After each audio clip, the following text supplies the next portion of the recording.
তাহলে উনি কি এতদিন হিন্দু ছিলেন না? মানে উনি এতদিন বিজেপি তৃণমূলটা করেছিলেন কি করে? ও আসলে একটা কথাই আছে জানেন তো, অ্যাকচুয়ালি উনি হচ্ছেন ভণ্ড হিন্দু, তো মানে নতুন হিন্দু প্রমাণ করতে হচ্ছে। আবার দেখুন ওনাদেরই নেতা কি বলছে, আমাদের হিন্দু মুসলিম সব চাই। খেলা তো শুরু হয়ে গেছে 26-এ তো আমাদের ফাইনাল খেলা, এবং সেই খেলাতে বিরোধীরা কুপকাত হয়ে যাবে।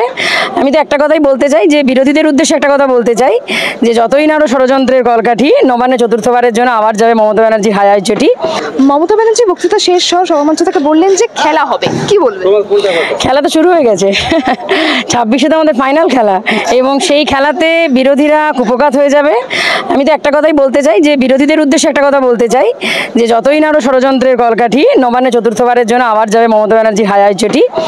আর আজকে সেটারই বার্তা। অ্যাকচুয়ালি আজকে যেটা দেখে মনে হলো, মানে আজকে সুপ্রিমোর বক্তব্য বা আমাদের অভিষেক বন্দ্যোপাধ্যায়ের বক্তব্য শোনার পর মনে হলো যে মানুষ আজকে শহীদদের স্মৃতির উদ্দেশ্যে অ্যাকচুয়ালি 26-এর জশ্ন মানাতে এসছে। মানে 26-এর বিজয় মিছিলের প্রস্তুতি আমাদের আজকে অ্যাকচুয়ালি হয়ে গেল। এবং আজকে আপনারা দেখতে পেয়েছেন যে বিজেপির যে অভিযানগুলো চলছে, সেগুলো কিন্তু সুপার ফ্লপ। কারণ উত্তরকন্যা অভিযানে আমি দেখতে পেলাম যে আমাদের উত্তরবঙ্গের একটা ব্লক বা বুথ এমন বাকি নেই যেখান থেকে আমাদের তৃণমূলের কর্মী সমর্থকরা আসেনি। এতে তো বোঝা যাচ্ছে যে বিরোধীরা কুপকাত, বিরোধীরা ফ্লপ, বিরোধীদের শো।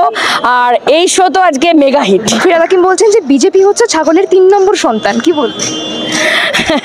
ঠিক কথাই বলেছেন। অ্যাকচুয়ালি ব্যাপারটা হচ্ছে, দেখুন ছাগলের আপনি ভালোভাবেই জানেন যে ছাগল যখন তার সন্তানদের দুধ পান করে, তখন দেখবেন দুটো বাচ্চা পায়, আরেকজন পাশ থেকে কিন্তু লাফালাফি করতে থাকে। তো ব্যাপারটা হচ্ছে এখন ছাগলের সত্যি 3 নম্বর সন্তানই পরিণত হয়েছে বিজেপি, কারণ মানুষ তাদেরকে চাইছে না। তার সবচেয়ে প্রমাণ আপনারা দেখতে পেয়েছেন বিগত 21, বিগত 23 পঞ্চায়েত, 24-এর লোকসভা দেখতে পেলেন, আর 26-এ বিরোধী শূন্য হয়ে যাবে। কারণ মানুষ বুঝে গেছে বিপদে আপদে, হাসপাতালে, শ্মশানে থেকে শুরু করে যে কোনো পরিস্থিতিতে যাদেরকে পাওয়া যায় তার নাম মমতা বন্দ্যোপাধ্যায়, অভিষেক বন্দ্যোপাধ্যায়, সৈনিক তৃণমূল কংগ্রেস। বিজেপি শাসিত রাজ্যে বাঙালিদের উপর বাংলা ভাষা কথা বলার উপর যেরকম অত্যাচার করা হচ্ছে, তার প্রতিবাদে মমতা ব্যানার্জি বললেন যে প্রতি শনি রবিবার মিটিং মিছিল করতে, কি বলবেন?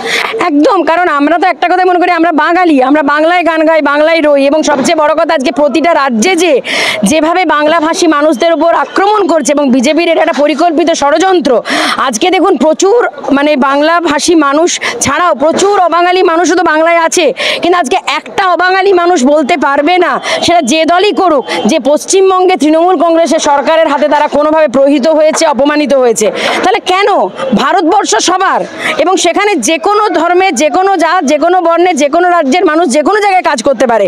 কিন্তু যেভাবে আমাদের পরিযায়ী শ্রমিকদের ওপর বা পরিযায়ী মানুষদের ওপর যেভাবে আক্রমণ চলছে, এটা ধিক্কার জানানোর ভাষা নেই। আমি তো একটাই কথা বলবো, আমরা বাংলায় গান গাই, বাংলায় রই, আর বাংলা ভাষা সবচেয়ে বড় কথা আছে, বাংলা ভাষা আমরি, বাংলা ভাষা, বাংলা ভাষা আমাদের প্রাণের ভাষা। শুভেন্দু অধিকারী বললেন যে 2026-এর বিধানসভা ভোটের আগে এটাই নাকি তৃণমূলের শেষ শহীদ দিবস। না, হ্যাঁ, উনি ঠিকই বলেছেন, এটা আমাদের 26-এর বিধানসভায় চতুর্থবার ক্ষমতায় আসার আগে এটা শেষ। ঠিকই কথাই, ওনার কথাটা আমি ভুল বলতে পারছি না, কারণ উনি হতাশায় কোথাও ঠিক কথা বলে ফেলেছেন। 2026-এ যখন তৃণমূল কংগ্রেস চতুর্থবারের জন্য ক্ষমতায় আসবে, তার আগে তো সত্যি এটা শেষ শহীদ সমাবেশ। ঠিক কথাই বলেছেন। ওনার মানে উনি নিজে হতাশায় ভুল বকছেন। আর দেখুন উনি নিজে দেখেছেন উত্তরকন্যা অভিযানে লোক হয়নি। আপনি দেখেছেন যে ওখানকার লোকাল কিছু নেতৃত্ব মারপিট করছে সামনে দাঁড়ানোর জন্য, পেছনটা পুরো ফাঁকা। করবে কি করে? কারণ উত্তর মানে বঙ্গ থেকে তো প্রতিটা কর্মী, সমর্থক, মানুষ আজকে স্বতঃস্ফূর্তভাবে ধর্মতলায় জমায়েত হয়েছে। আপনি চলে যান, উত্তীর্ণ চলে যান, আপনি গীতাঞ্জলি চলে যান, আপনি নেতাজি ইন্ডোর চলে যান, সেখানে আপনি দেখুন সব উত্তরবঙ্গ থেকে আসা মানুষের জয় জয়কার। তো এতে প্রমাণ হয়ে যাচ্ছে যে 2026-এ চতুর্থবারের জন্য তৃণমূল কংগ্রেসের সরকারে ফেরা, মমতা বন্দ্যোপাধ্যায় চতুর্থবার মুখ্যমন্ত্রী হওয়ার সময়ের অপেক্ষা। শুভেন্দু অধিকারী বললেন মমতা ব্যানার্জি হিন্দু বিরোধী সরকার। তাহলে উনি কি এতদিন হিন্দু ছিলেন না? মানে উনি এতদিন বিজেপি তৃণমূলটা করেছিলেন কি করে? ও আসলে একটা কথাই আছে জানেন তো, পাবলিক প্লেসে বলতে পারছি না। অ্যাকচুয়ালি উনি হচ্ছেন ভণ্ড হিন্দু, তো মানে নতুন হিন্দু প্রমাণ করতে হচ্ছে। আবার দেখুন ওনাদেরই নেতা কি বলছে, আমাদের হিন্দু মুসলিম সব চাই। তাহলে অ্যাকচুয়ালি বিজেপির যারা কর্মী, বিজেপির যারা কার্যকর্তা, আমার সত্যি তাদের প্রতি খুব সমবেদনা হচ্ছে যে বেচারারা কার কথা মানবে? বেচারারা শ্রমিকের কথা মানবে, না বেচারারা দিলীপের কথা মানবে, না বেচারারা শুভেন্দুর কথা মানবে? কার কথা মানবে? না সুকান্তর কথা মানবে? মানে ব্যাপারটা হচ্ছে মোদি এক কথা বলে যাচ্ছে, তার নেতারা আরেক কথা বলছে। মানে সত্যি কর্মীদের যে অবস্থা, সমবেদনা জানানোর ভাষা নেই এটা। এবং সবচেয়ে বড় কথা, তৃণমূল মানব ধর্মের দল। তৃণমূল হিন্দু, মুসলমান, শিখ, খ্রিস্টান, ইসাই, তৃণমূলের সব ভাই ভাই। শেষ প্রশ্ন করবো যে এই বছর বিধানসভা ভোটে কি তাহলে জোড়াফুলি থাকছে?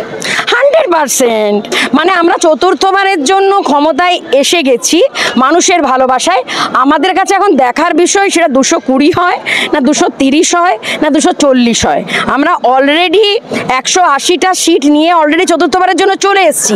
এবার 200-র উপরে সংখ্যাটা কত বসবে সেটা দেখার জন্য আমাদের আগামী 10টা মাস ওয়েট করতে হবে।